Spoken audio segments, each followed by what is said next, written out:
Las denuncias por ahora expresadas por el Ministerio Público son sin claridad y sin tipificación legal.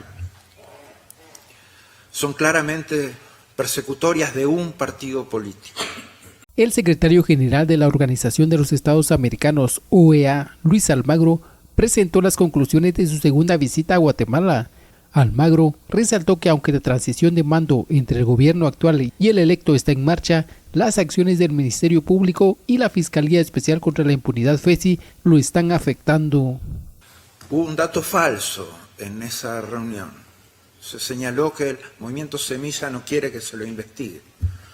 También se señaló que por parte de la Secretaría General y por parte de esta organización no quieren que se investigue. Eso también es falso. El movimiento Semilla no tiene problemas que se lo investigue, pero obviamente que debe ser hecho en el marco de la órbita de la justicia electoral y el tema definitivamente debe salir de la FESI. Es muy claro que en los últimos 6 años el movimiento Semilla no fue viabilizado sus denuncias judicialmente de esta manera y recién se hacen cuando el candidato de ese partido es electo presidente. Esto no es de recibo. Se señaló que lo que estábamos haciendo era injerencia, lo cual fue contestado oportunamente por el presidente Giammattei, quien asumió la responsabilidad en la cadena de mando al haber señalado que las instrucciones del canciller Búcaro fueron dadas por él, pero también se hizo cargo de la invitación cursada a la Organización de los Estados Americanos y a la Secretaría General, desvirtuando completamente la idea de injerencia expresada por el Ministerio Público. Las situaciones de intimidación y de acciones contra el sistema político, contra el movimiento Semilla, deben detenerse. Si nada está roto, no hay que romper nada, como decía mi querido amigo Vince Henderson. Y tampoco podemos permitir que una fiscalía sin competencia en temas electorales, rompa nada, y menos rompa la institucionalidad y la Constitución del país. Quisiera también referirme a la reunión en el Ministerio Público, que tuvo el objetivo de abordar diferentes aspectos de sus acciones. Sus presentaciones se extendieron prácticamente durante toda la reunión, salvo una muy puntual interrupción de mi parte. Debo decir que las presentaciones fueron muy ilustrativas. Esto no quiere decir exactamente en el mejor sentido de la palabra, sino en muchos casos impregnadas de una negatividad con potencial de afectar el proceso institucional de transición. Señalamientos como: todo lo que pasa acá es culpa y responsabilidad del Tribunal Supremo Electoral, no es de recibo jurídico. Primero, por tratar de poner una responsabilidad penal sobre una institución del Estado cuando las responsabilidades penales son individuales. En segundo lugar, porque significa un prejuzgamiento definitivo de la situación por parte del Ministerio Público, lo cual tampoco es de recibo.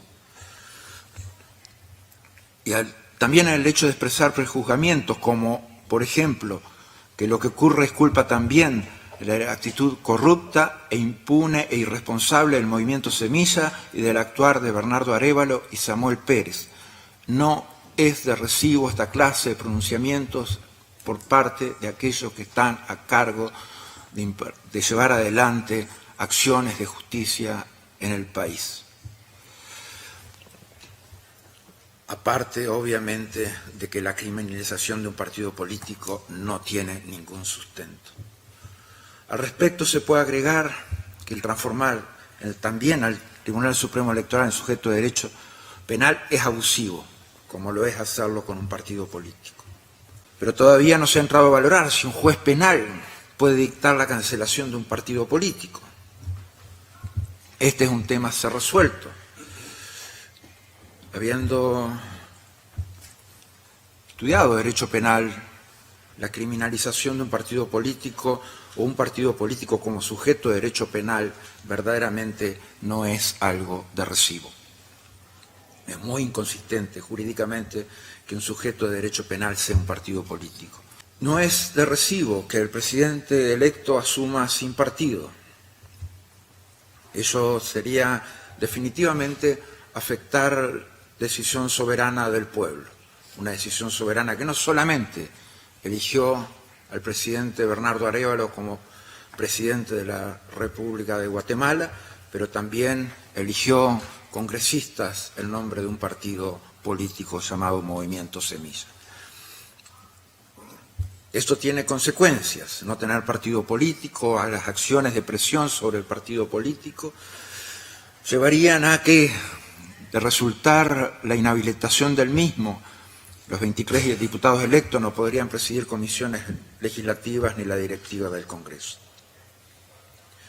La situación creada tiene consecuencias y verdaderamente una de ellas es burlar la voluntad popular, con lo que eso significa desde el punto de vista constitucional, con lo que eso significa desde el punto de vista electoral. Recordamos lo que señalamos en nuestro informe anterior al Consejo Permanente. Dijimos que cualquier cosa que no sea entregar al poder el 14 de enero a Bernardo Arévalo alteraba el orden democrático y era contrario a la decisión del pueblo. El pueblo eligió en las urnas a un partido político y a un presidente. Y debemos seguir pronunciándonos por el derecho del partido Semilla, elegido con la voluntad popular para ser representado en el Parlamento, así como también del presidente Bernardo Arévalo. Es fundamental trabajar sobre esa base. No puede provenir la habilitación o inhabilitación de un partido político, no puede provenir de un juez, sino del registro ciudadano, el que tiene la potestad de cancelar o suspender la nómina a un partido político. Es muy importante que el Congreso sirva de ejemplo a las instituciones que mantienen una actitud de agresión y de acoso al proyecto político que ganó las elecciones. Este marco de trabajo es muy importante en el contexto actual, pero mucho más importante luego del 31 de octubre, en el cual no puede utilizarse a la justicia como una herramienta electoral. Es una responsabilidad institucional fundamental para garantizar la paz y la armonía que necesita el país.